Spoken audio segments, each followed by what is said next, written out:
Hello बच्चों, आज के वीडियो की शुरुआत हम हैप्पी दिवाली बोलकर करेंगे। शुभ दीपावली, हैप्पी दिवाली। ठीक है, पटाखे जलाएं लेकिन सेफ रहें। समझ में आया? और एक थॉट है हमारे मन में जो मैं बोलूँगा, ज़रूर बोलूँगा, क्या लिख देता हूँ। Believe in your self and you will be unstoppable। ये बस थॉट नहीं है, अगर आप चाहें तो इसको आप अपना कैरेक्टर बना सकते हैं। जब यह आपका कैरेक्टर बन जाएगा तो आप वहाँ पहुँच सकते हैं जहाँ नॉर्मल इंसान पहुँचने की सोचता भी नहीं है।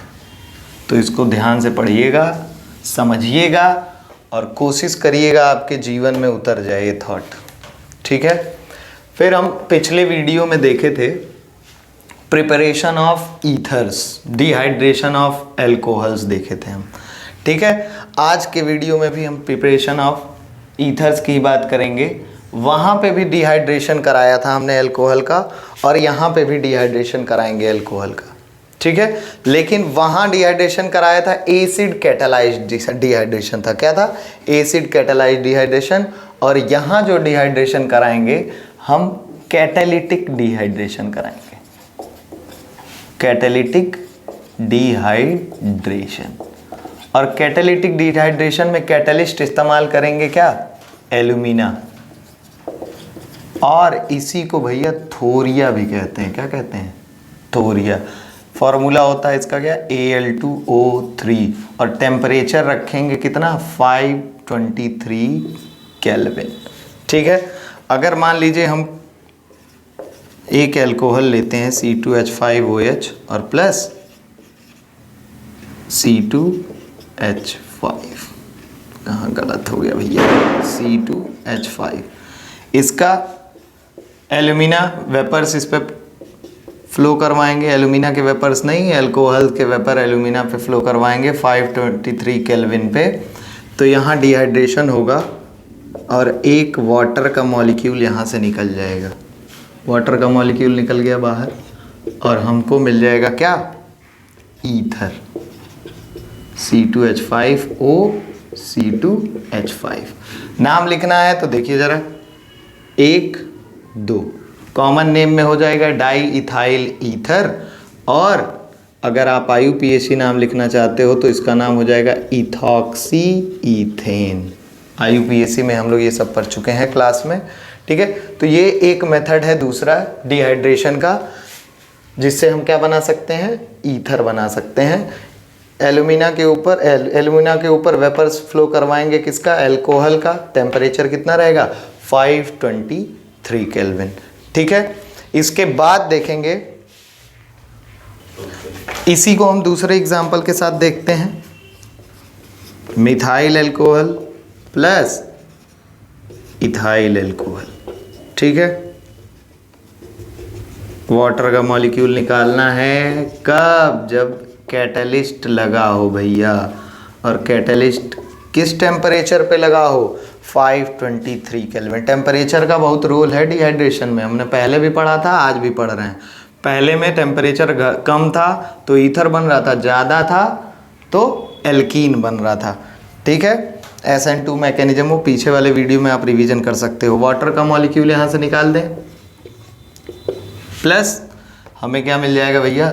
CH3O C2H5। ठीक है, इसका नाम लिखना है। बड़े वाले को भैया हम मेन चेन में रखते हैं और छोटे वाले को एथॉक्सी की तरह यूज करते हैं, मेथॉक्सी ईथेन। इसका नाम क्या हो जाएगा? Methoxy ethane. ठीक है, इसके बाद दूसरा मेथड है, तीसरा मेथड है हमारा प्रिपरेशन का, विलियमसन्स सिंथेसिस। ठीक है, नेम रिएक्शन है, इंपॉर्टेंट हो जाता है इसी की वजह से, नेमिंग वाला रिएक्शन है भैया। इससे आप सिमेट्रिकल और अनसिमेट्रिकल। दोनों ईथर्स का प्रिपरेशन बढ़िया से कर सकते हो, आपको अच्छी यील्ड मिलेगी। ठीक है, इसमें होता क्या है, it involves heating of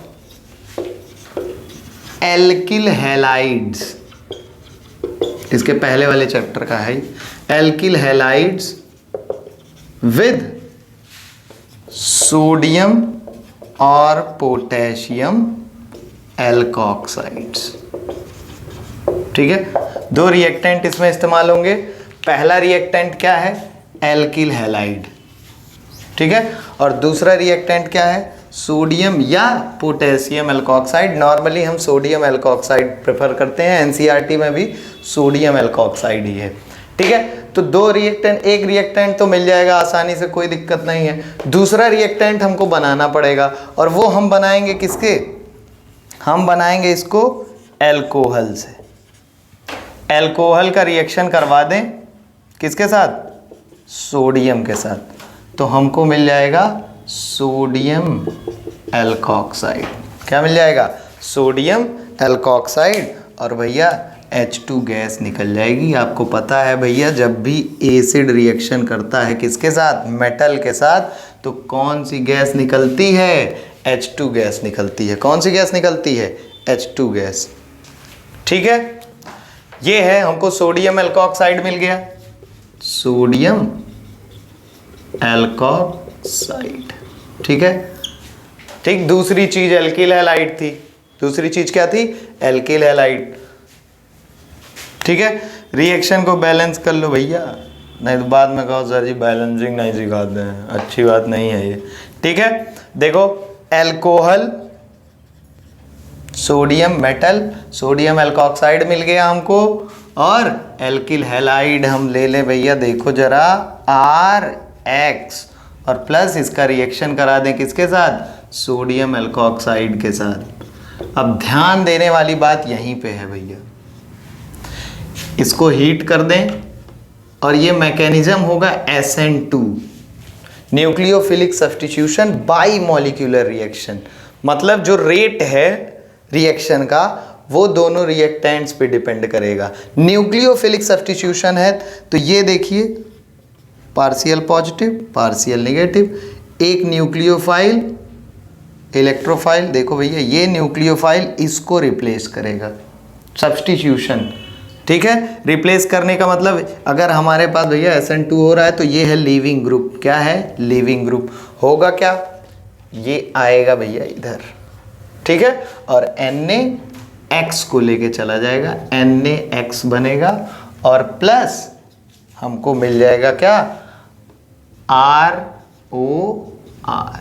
ether मिल जाएगा। क्या मिल जाएगा, ईथर। अब ये जो एल्काइल ग्रुप है ये सेम भी हो सकता है और अलग अलग भी हो सकता है। ठीक है, अगर सेम है सिमेट्रिकल है, अलग अलग होगा तो अनसिमेट्रिकल हो जाएगा। इतना आप लोग नोट कर लीजिए, फिर आगे मैं एग्जाम्पल लेके इसको समझाता हूँ। ठीक है, अब हम इसको एग्जाम्पल के साथ समझने की कोशिश करेंगे। देख लो भैया, एल्कोक्सी न्यूक्लियोफाइल है जो हैलोजन को कर रहा है क्या, रिप्लेस कर रहा है। ठीक है,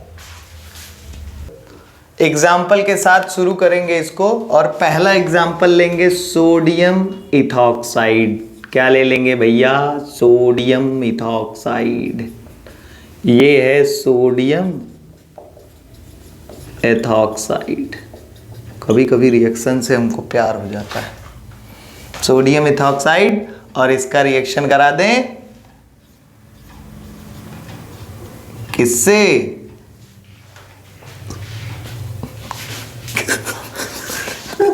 रिएक्शन कराएंगे इसका किससे, इथाइल आयोडाइड से। किससे, इथाइल आयोडाइड।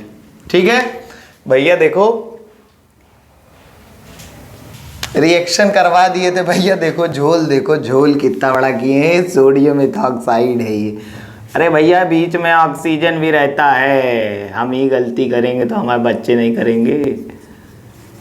ठीक है, सोडियम इथॉक्साइड, यहाँ है एल्कोक्साइड, एल्कोक्सी न्यूक्लियोफाइल, और यहाँ है आयोडाइड न्यूक्लियोफाइल। ठीक है, ये इसको रिप्लेस करेगा और बनेगा क्या, ईथर। जरा देखो पहले Na और I माइनस को निकाल लो बाहर, निकाल लो निकाल लो निकाल लो, बन गया हमारा सोडियम आयोडाइड। क्या बन गया, सोडियम आयोडाइड। और यहाँ पे बन जाएगा हमारा क्या, C2H5O और C2H5, एथॉक्सी ईथेन बन जाएगा। क्या बन जाएगा, एथॉक्सी ईथेन। ठीक है भैया, SN2 मैकेनिज्म है ये, अभी पीछे ही बताया था हमने। SN2 मैकेनिज्म बस हीट करना है। ठीक है, दूसरा एग्जांपल हम ले सकते हैं।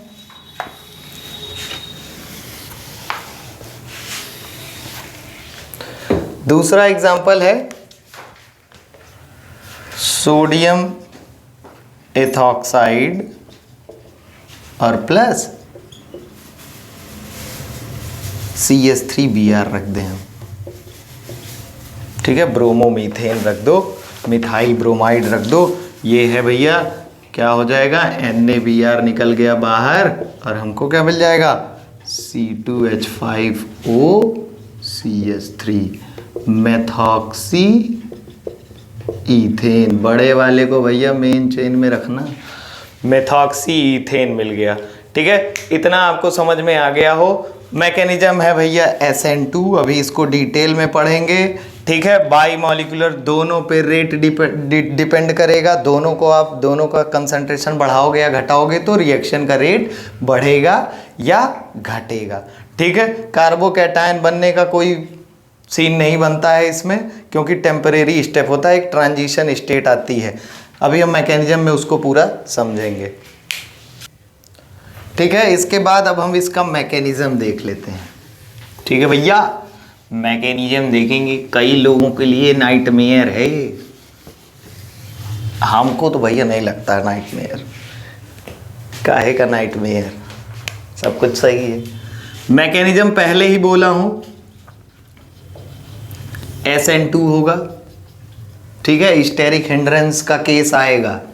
स्टेरिक हिंड्रेंस यहाँ पे मायने रखेगा। अगर आप बल्की ग्रुप लगाओगे तो भैया न्यूक्लियोफाइल अटैक करने में हिचकिचाएगा। समझ आया? इसीलिए कोशिश करो केवल प्राइमरी अल्कोहल्स लो। क्या लो? प्राइमरी अल्कोहल कहाँ लेना है भाई, बार बार alcohol alcohol. Alkyl halide, primary alkyl halide choose करो। ठीक है, एल्कोक्साइड में आप ले सकते हो, अनसिमेट्रिकल एल्कीन बनाना है आपको तो एल्कोक्साइड में आप प्राइमरी लो, टर्सरी लो, सेकेंडरी लो, वही न्यूक्लियोफाइल अटैक करेगा भैया, तो उसमें स्टेरिक हिंड्रेंस का केस नहीं है। लेकिन यहाँ पे एल्किल हैलाइड कौन सा प्रीफर करिए, प्राइमरी एल्किल हैलाइड। अगर आप सेकेंडरी या टर्सरी इस्तेमाल करते हो तो सेकेंडरी में तो आपको मिक्सचर मिल जाएगा। ठीक है, टर्सरी जो होता है वो डीहाइड्रोहेलोजिनेशन करने की टेंडेंसी रखता है, तो वहां पे हमको मिलेगा क्या, एल्कीन। क्या मिलेगा, एल्कीन। यहाँ पे मैकेनिज्म देख ले, पहला स्टेप होता है क्या, मान लीजिए हम सोडियम एथॉक्साइड इस्तेमाल किए। ठीक है, पहले स्टेप में एथॉक्साइड न्यूक्लियोफाइल बाहर निकलेगा। ठीक है, ठीक है भैया। दूसरे स्टेप में क्या होगा, एल्किल हैलाइड हमारा C2H5I है, इथाइल आयोडाइड। ठीक है, यहां पे ये है न्यूक्लियोफाइल। हमने बोला भैया एक न्यूक्लियोफाइल दूसरे को क्या करेगा, सब्स्टिट्यूट करेगा। और सब्स्टिट्यूट करने का केस जरा देखो, C2H5O-। ठीक है, क्या होगा, इधर रख दे, ऐसे कर दे भैया, एक ट्रांजिशन स्टेट बनेगी। यहाँ ट्रांजिशन स्टेट कैसी बनेगी देखिएगा, C2H5O और यहाँ क्या है, CH